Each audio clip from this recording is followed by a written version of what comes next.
So good morning all.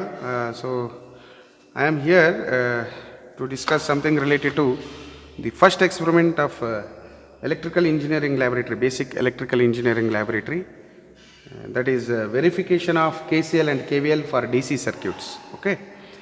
So now to begin with, I'll just tell you some theory part associated with this experiment. Then I'll switch over to the practical things, whatever you are supposed to do. As per the theory concept, we know that there are two Kirchhoff's laws. One is Kirchhoff's current law. As per this statement, it states that the algebraic sum of all the currents meeting at a junction in a circuit is zero. That is, summation of I junction is zero. In other words, it states that the sum of currents entering the node is equal to the sum of currents leaving the node. For example, if I take this circuit, okay, so all the currents, that is I1 current, I2 current, I3 current, they are entering this node. This is called as a node point, and I4 and I5 are the two currents that are leaving from this node.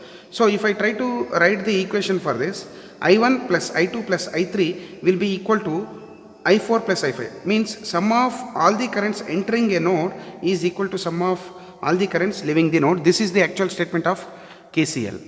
Now, so if I try to see the circuit what you are supposed to execute in the lab, okay, it is something like this. Okay, we have a 30 volt DC power supply, and we are going to use 3 ammeters to measure I1 current, I2 current and I3 current, and we use 3 resistors, but they are not fixed resistors. We are going to use rheostat, which is variable resistor, and we will see that it will be fixed to 50 ohms, 100 ohms and 150 ohms. Since we are using RPS, okay, which is a rectifier which is going to convert AC to DC source, okay. So this is a variable 0 to 30 volts with 2 amperes of range, okay. Hence these rheostats are also of 2 amperes of range, means 50 ohms bar 2 amperes, 100 ohms bar 2 amperes, 150 bar 2 amperes, okay. And we are going to use 3 ammeters which are analog ammeters, and they will be with the range 0 to 2 amperes, okay. So this is the circuit diagram for KCL. We'll rig up that, okay. Before that, our target is to verify this KCL as well as KVL. KCL means Kirchhoff's current law, okay. So our target is to find out this I1 current, I2 current and I3 current, which are measured with the help of what? Ammeters, okay. So first we will generalize the things for theoretical calculations. For this given V, let this V be varied, okay. It may be 0 volt, 5 volt, 10 volt, 15 volt, whatever it may be. So for this variable V, we will first generalize the things.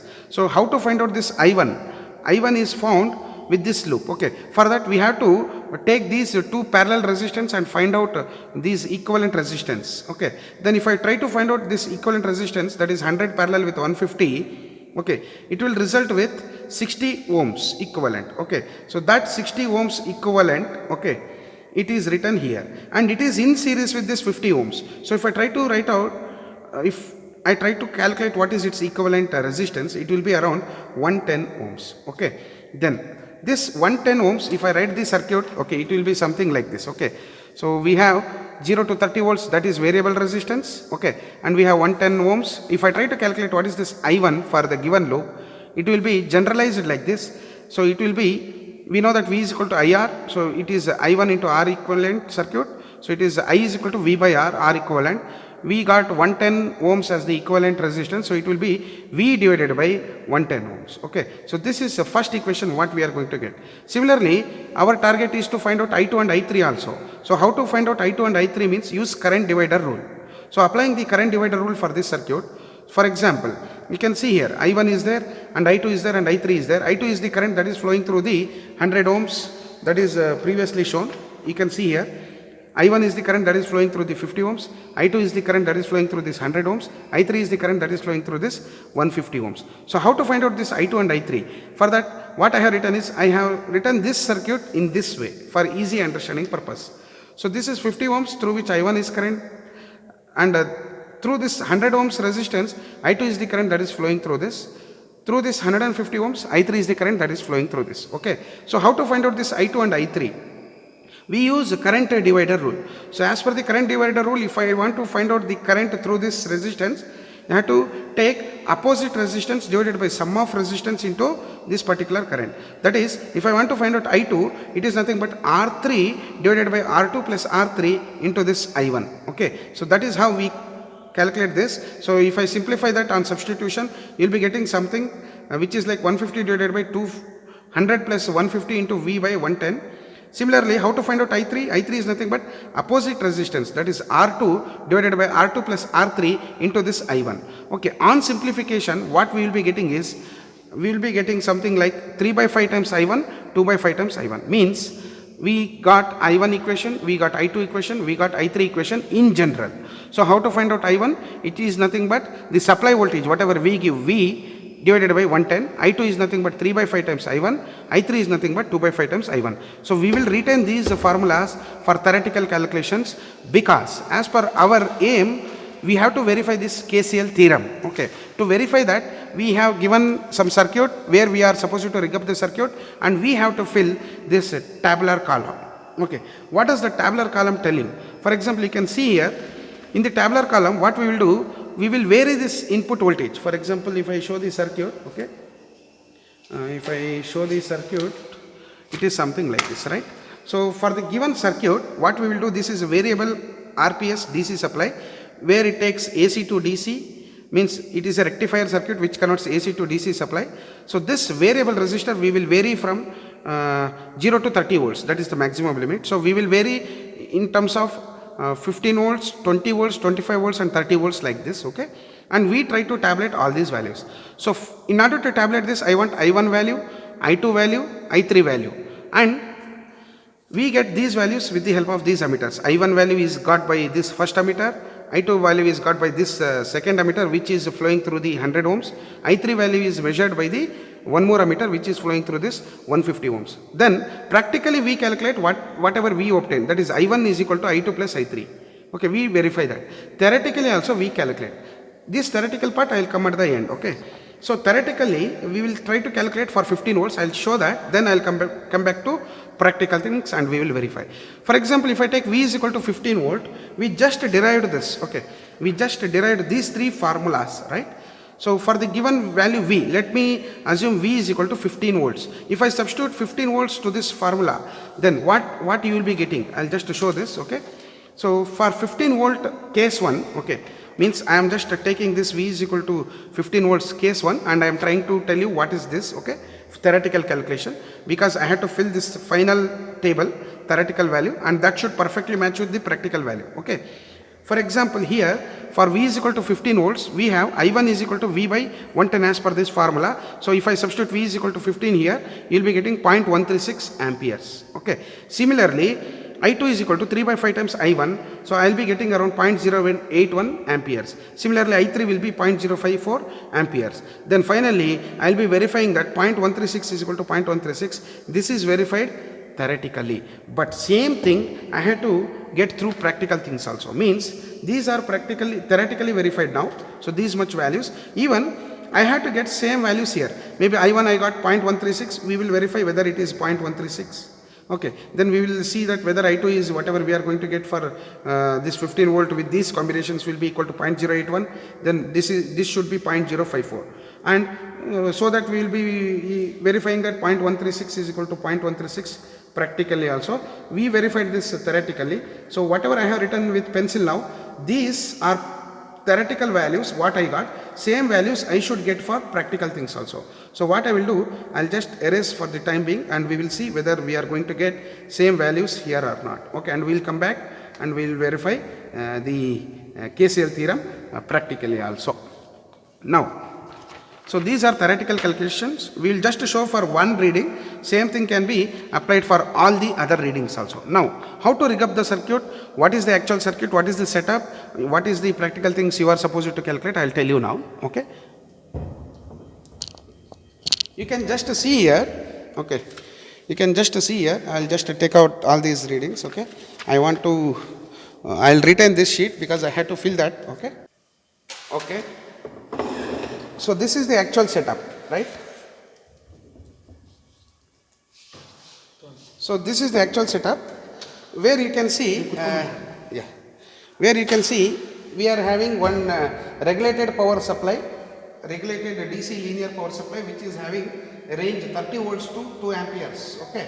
So now it can be used as a voltage or as a current source, but now for the time being we will be using this as a DC supply, which takes AC input and it will convert it into DC supply. It is called as rectification.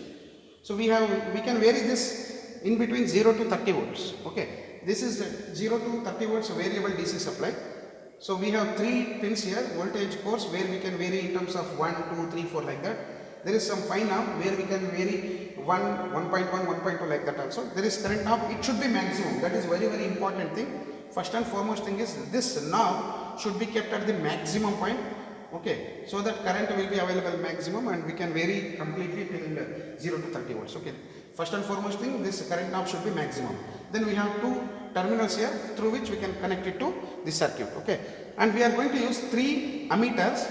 If you see here, these ammeters are analog ammeters where it can vary from 0 to 2 amperes, means it can measure from 0 to 2 amperes of current. Okay, and we are going to use 3 ammeters like this, and these are called as rheostats, which is variable. Okay, now I have fixed these 3 resistors now because I want 50 ohms, 100 ohms, 150 ohms. So this is variable resistor. I measured with the help of multimeter and it is 50 ohms now.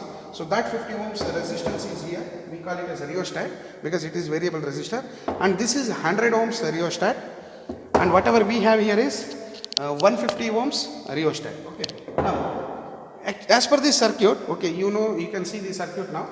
So as per this circuit, we are going to connect all these things in series. Okay.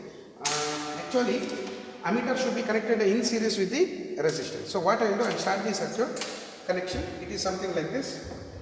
This positive supply, it is connected to ammeter. Okay. Then from ammeter negative terminal, we are connecting it to rheostat positive terminal. Okay, one of the rheostat positive terminal.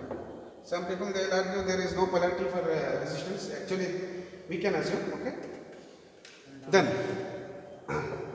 this is negative of the resistance, that is rheostat. It is connected to one more ammeter. Okay, of the other 150 ohms nearby ammeter. Okay, you can connect it here or here. Anyways, we are going to start. And from the negative of the ammeter, okay, towards 150 ohms, we will be connecting it to 150 ohms rheostat. Okay.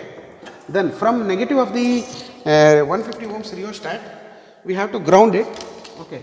We have to ground it. So what I will be doing is, I will use a big wire. Okay. Let it be. And because this is small wire. Okay. Anyways, I will be grounding that. Before that, I need these connections also. That is 100 ohms connections also.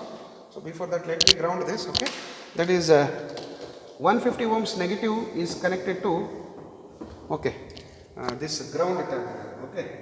That is course. And what I will be doing, anyways, I need one more ground. Okay. That is from this part. Okay. I have not yet connected 100 ohms parallelly. Okay. So I will be connecting that to ammeter of this 150 ohms positive. I will be taking one more terminal. Okay. And I will be connecting it to the ammeter which is near 100 ohms. Then this negative of this ammeter which is near 100 ohms, I will be connecting it to rheostat. Okay. I will be connecting it to rheostat positive. Okay.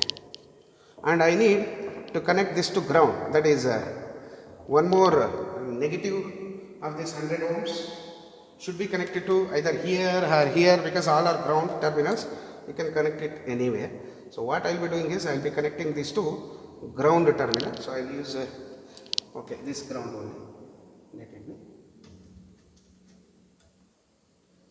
Okay. So that is all about circuit connection. So it is somewhat technical. I will connect somewhere else. Okay. Anyways, I can use this ground because it is also grounded.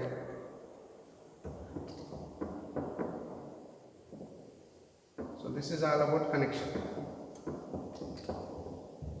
So I hope connection is proper now. I will repeat. Positive of this RPS is connected to ammeter positive, and negative of this ammeter is connected to positive of the rheostat, that is 50 ohms rheostat. Negative of this 50 ohm rheostat is connected to ammeter of the nearby 150 ohms. Okay. Then this negative terminal is connected to rheostat. Then from rheostat it is directly grounded, and this 100 ohms also I have to connect. So I will be using this as I2 amplifier. Sorry, not amplifier, it is ammeter. Okay. So this ammeter I have to connect. So from positive of this second ammeter to third ammeter I will be connecting. Then you can see here from this ammeter terminal I am going to connect it to 100 ohms. From negative I can ground it. I can ground it here or to there because they are internally connected. Okay, so this is all about circuit. Now, if I switch on this, okay, first before turning on, I already told you one minimum criteria. These two knobs should be at the 0th point, means initially these should be at 0 and this should be at the maximum point. That is third knob, current knob should be at the maximum level. Then what I will do, I will just turn on this power supply. So whatever we are getting is AC supply, that is converted into DC, which is variable. So first and foremost, what we are targeting is to get the readings. Okay, we have to fill this. So we will keep it for 15 volts. Okay, then what I will do, I will just vary this and I will keep it for 15 volts. Okay, so almost 15 volts. Okay. Okay. If it is 14.8, you can use this 5 now. Okay, so yeah, it is almost 15 volts. You can see here, okay, whatever the current we are going to get is around, actually it should be 0.136. Do not worry, it will be varied, okay, because practical and theoretical they are not almost same, okay. There will be some difference, okay, do not worry. So now we will see this, okay. So whatever the current I am getting here, that is 0.17, you can see here. This is what we have to observe, that is I1 current. So I1 current we can calculate from this. I2 current we can calculate from this. Okay, that is 100 ohms. Okay, through this 100 ohms it is I2, through this 150 ohms it is I3. So you can directly calculate because it is analog ammeter. If you want to be more accurate, you can use multimeter also. Okay, you can use multimeter, or it will be better if you use the analog ammeters. So you can see analog ammeter, there will be some readings here. So I am getting something like okay, 1 deflection, 2, 3, 4. Okay, so almost it has crossed 3 deflections. So in between 0 to 0.5, how much amperes? If I say 1 division, 2 division, 3 division, it is around 0.15.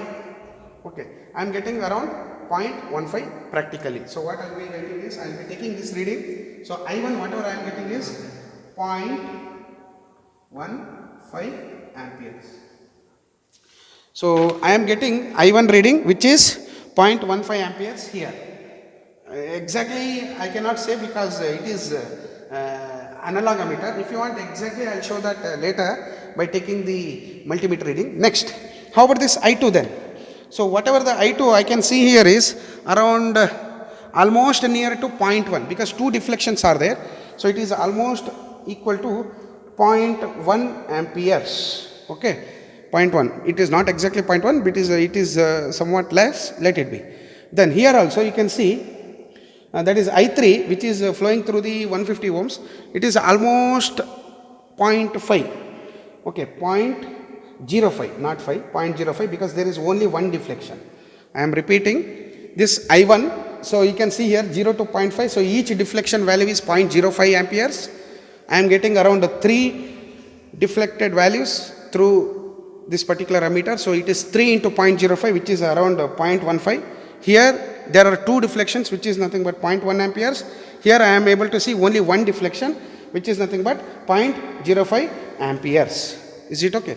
So then whatever we are getting is, so you can see here, so 0.15 means I am just, in order to explain this, I am giving 15 paise.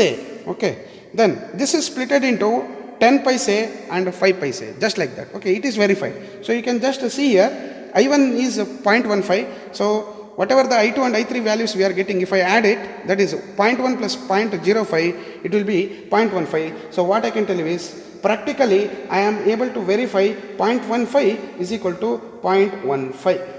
Okay, that is I1 is equal to I2 plus I3. I2 plus I3 if I calculate, you will be getting around 0.15. Hence, it is verified practically. But theoretically if I calculate, it is not 0.15, it is around 0.136. Okay, and similarly we usually got 0.136 theoretically. So this is, there is some slight variations, this is acceptable. So similarly, you can proceed for other combinations also. So this is all about KCL. So you can verify this. I'll just to show you once again.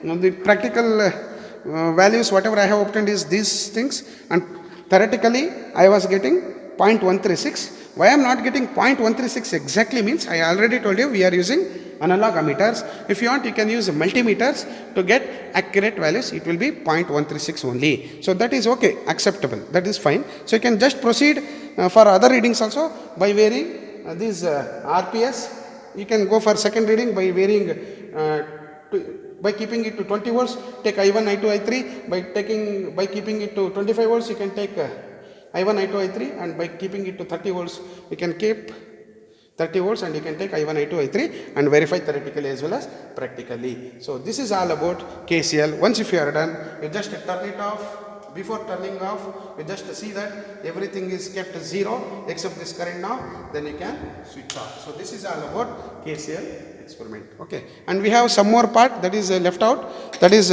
part of it we have to verify KVL. Okay, so that also we will be doing now. So next thing is that is a part of it we have already explained, that is we are verifying KCL and we have verified it. Now we will be going for verification of KVL, because I told you the major aim of this experiment is to verify two theorems. One is KCL, already we verified. One more is KVL, that is Kirchhoff's voltage law. As per the definition of this, it states that the algebraic sum of all the voltages around a closed loop is 0.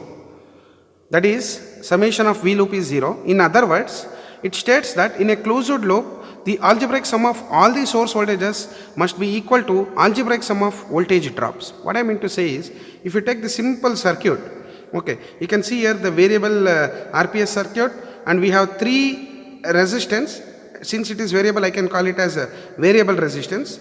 It is also called as rheostat. Okay, rheostat means variable resistance. We can use n number of resistance, that is different, but in our experiment we are going to use three rheostats or resistance. Okay, now R1, R2, R3, they are connected in series. Okay, and to measure the voltages across this, we always measure across. Okay, voltage means across. So to measure that voltage, what we will do, we will take this voltages across these particular resistances.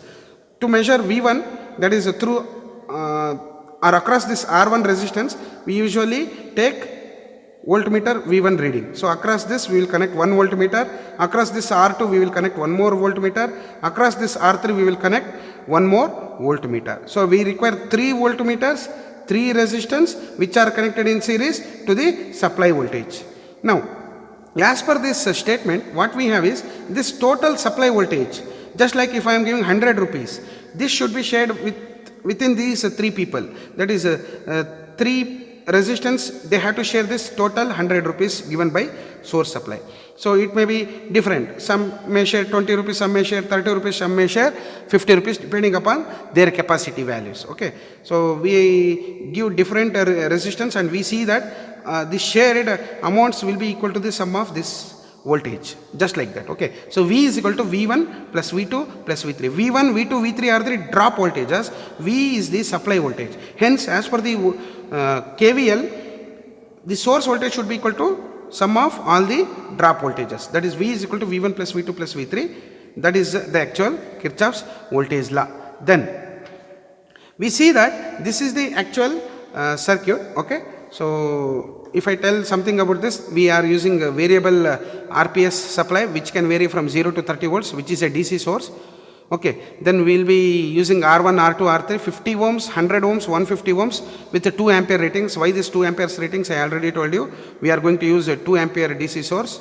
For that, it should be able to resist at 2 amperes. Okay, across this we are connecting 3 voltmeters of range 0 to 30 volts. What is this means? We are going to measure 3 voltmeter readings, because we want to verify that is V is equal to V1 plus V2 plus V3. So this is also called as a V, supply voltage. Okay. Now, so this is the circuit diagram. So what is the verification part, what you are supposed to write? For general V may be 15 volt, 20 volt, 25 volt, okay, whatever it may be. For that particular thing, we have to see what is the shared V1, V2, V3 voltages. For that, we will generalize the equation theoretically. How to generalize means, for any value of V, we can calculate I value. How to calculate I value? It is nothing but the current that is flowing through the circuit. So anyways, all the resistance are in series. If I try to find out the equivalent resistance, it will be 50 ohms plus 100 ohms plus 150 ohms. It will be around 300 ohms. Okay. So if I rewrite the circuit, it is something like this. Equivalent resistance is 300 ohms, okay, in series with the voltage input, okay, and through which the current I is flowing. So how to find out I? I is equal to V by R, which is nothing but R1 plus R2 plus R3, which is around 300 ohms.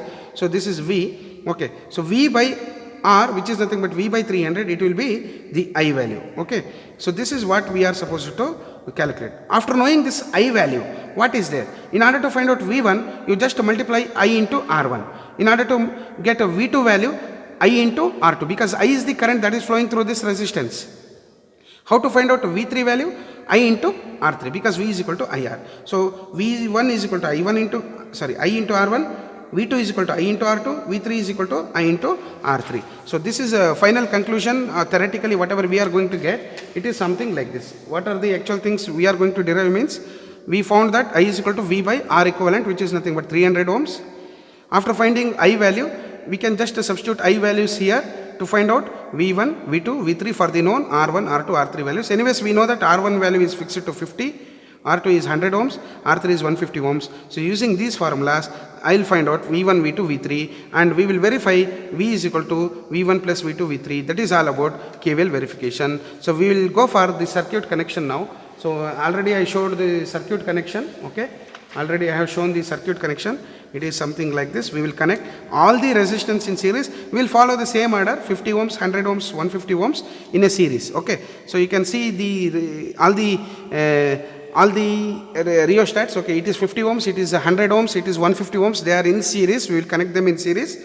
And across this we will connect voltmeters. Okay. And we are going to use that RPS. Okay. We will just do that circuit and we have to tabulate this and we will verify that. So using this, okay, theoretically what I will do first, I will take, whenever I keep V is equal to 15 volts, what is going to happen? We will verify that, okay. Using these formulas, okay, if I take V is equal to 15 volt, that is first case. So we will just verify that theoretically. So if I take case 1, using these formulas, whenever voltage is 15 volts, okay, fixed 15 volts, then for this, if I try to calculate what is I is equal to V by 100, 15 by 300, that is what I have done here. So it is around 0.05. From second formula, that is V1, V2, V3 calculations, V1 is equal to I into R1, V2 is equal to I into R2, V3 is equal to I into R3. So substitute whatever I value you got, and finally it will be 2.5 amperes, 5 amperes, 7.5 amperes. Means what I am telling here is, if I give 15 rupees, it will be shared between 3 people. That is 50 ohms, 100 ohms and 150 ohms. Okay, and how much they will be sharing means, one person with the 50 ohms will take 2.5 rupees, 100 ohms will take 5 rupees, 150 ohms will take 7.5 rupees. So totally if I add again 15 rupees, means 15 rupees is equally shared and it is nowhere lost. It is shared between these 3 people. So that is what I am telling. V is equal to 15, V1 is equal to 2.5, V2 is equal to 5, V3 is equal to 7.5. So 15 is equal to 15. Hence KVL theorem is verified. Means all the drops should be equal to, the sum of all the drops should be equal to the source supply. So source supply is 15 volts. So all the drops will be equal to 15 volts. So 15 is equal to 15. So this is theoretically good. But can we verify this practically? That is all about the experiment. In order to verify this practically, what we will be doing is, we will connect the circuit. So the circuit connection will be something like this, and we have to tabulate all these readings. For 15 volt, what we got is, it will be around 2.5 volt. It will be around 5 volt, it will take 7.5 volt share, and we will have to get 15 is equal to 15. This is theoretically, means theoretically we have verified 15 is equal to 15. But whether the same values we will be getting whenever we connect the circuit, we will see now. Okay, so we will go for the connection and we will verify whether we are going to get same values. Okay, so as shown earlier, the circuit connection is very easy. It is a series connection. We will verify that. Okay. So this is the circuit connection. We have to do that. We'll do that. Okay. Now, so the circuit connection is very easy. Do not worry.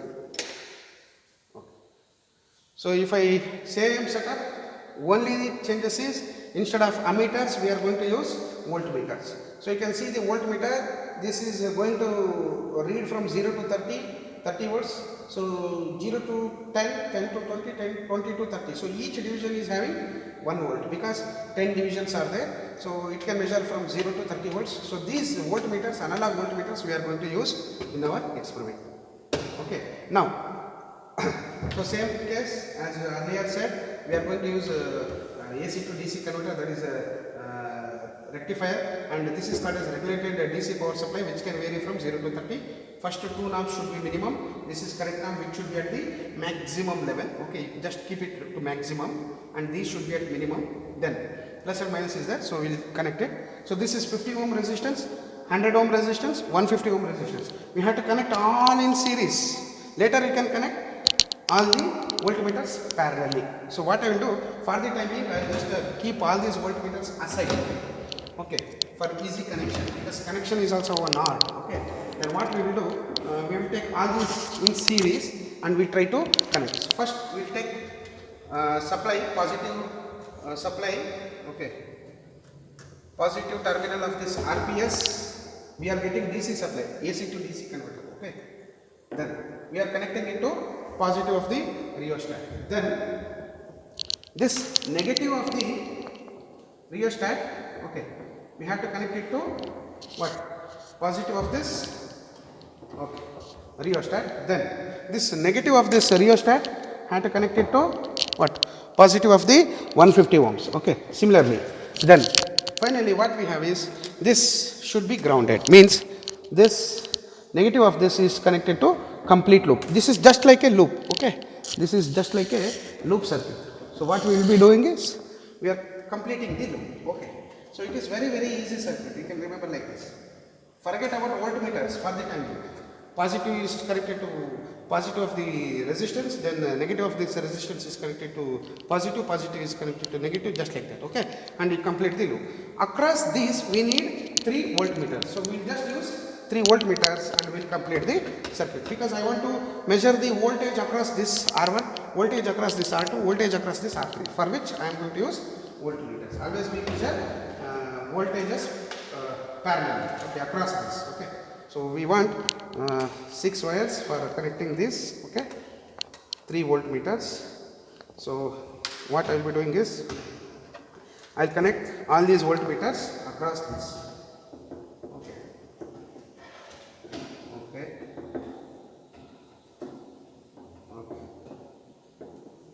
Then positive is connected to positive, negative is connected to negative. Do not connect reverse, otherwise you will get negative voltages. Okay, positive should be connected to positive, negative should be connected to negative. Otherwise, you will get, instead of getting plus 2 volts, you will be getting minus 2 volts. Okay.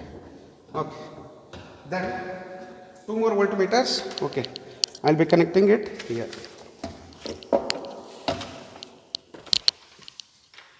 Okay.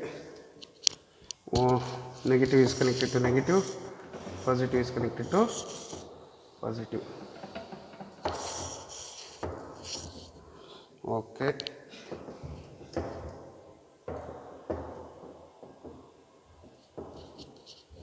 Then this is voltmeter 2 across this 100 ohms, and one more voltmeter, that is here, negative to negative and positive to positive. Okay.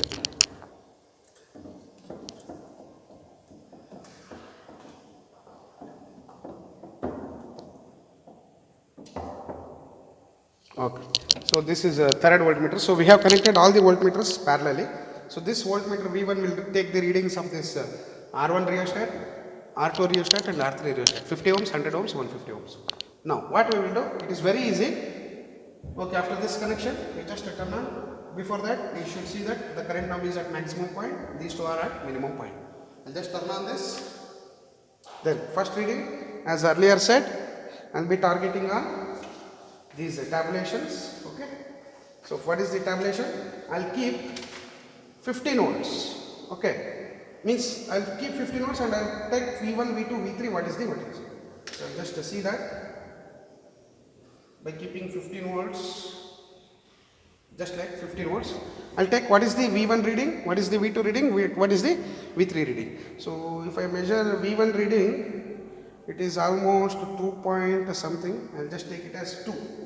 Oh, anyway, sir, earlier we verified that we should get theoretically 2.5. I'll erase that because I want practical values. Okay, it is around 2 point something we are getting. We are not getting accurate. Okay, 2.2 let me take. Then how about here? Here also it is almost near to 5. Okay, we are getting 5. Okay, 5.1 volt. Okay, let it be. Okay, then it is almost equal to 7.7, 7.6. Okay, let it be. It is almost equal to 7.6. Okay, so this is what we are getting here.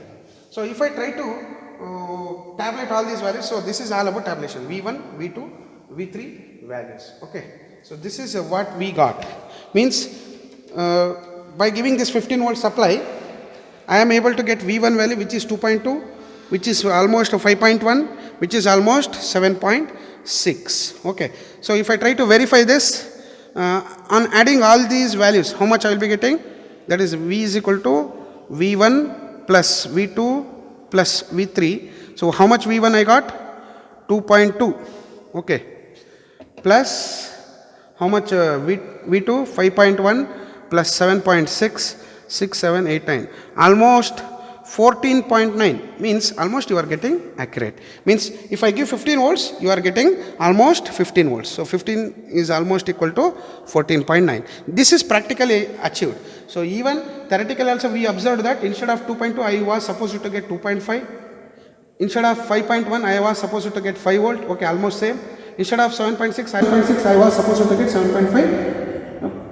Theoretically, but practically we tell it is okay, almost the same, because we may not get 50 ohms, 100 ohms and 150 ohms perfectly. That is why some variations, that is also acceptable. So this is how you are supposed to make all the readings. So next is you have to vary for 20 volts, 25 volts and 30 volts. This is just achieved by varying this. If I keep 20 volts, then you just take the readings. If I keep 25 volts, you just record all the readings.